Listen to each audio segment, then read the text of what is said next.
for exactly the same reason.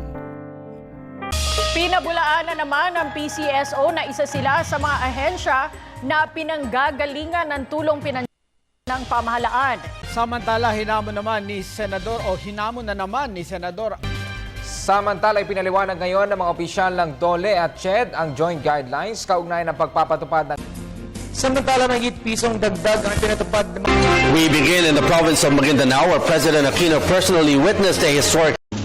Samantala, isang panibagong plunder complaint naman ang inihain laban kay dating Pangulong Gloria Macapagal. Samantala, isang crisis center ang bubuuin ng Indonesian government kasunod ng pagdukot. The Department of Social Welfare and Development also assured that there's nothing to worry about in terms of food supply for the Sabah.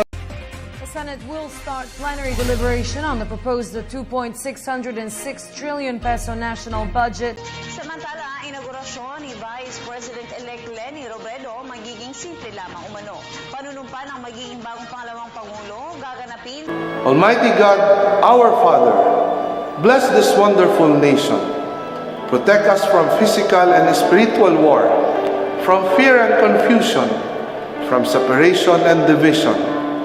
Be present to our leaders.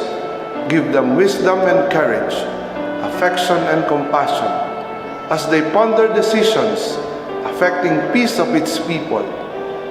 Make us more deeply aware of our beginnings, remembering not only our rights, but also our duties and responsibilities as a citizen. Make this nation, the pearl of the Orient Seas, to be a great place again. May all its people know clearly your will, that they may fulfill the call for us in the salvation of this land and the restoring of all things. In the name of your Son, Jesus Christ, our Lord and Savior. Amen. Kung nasa ng balita, ikaw at ang Liga ng Katotohanan magkasama sa pagbabalitang walang kinikilingan. Walang pinoprotektahan, walang kasinungalingan, serbisyong totoo pa lamang. Ako po si Becky Morales. Ako naman Arnold Clavio. Susunod na ang Rescue. Hanggang bukas, sama-sama tayong magiging saksi.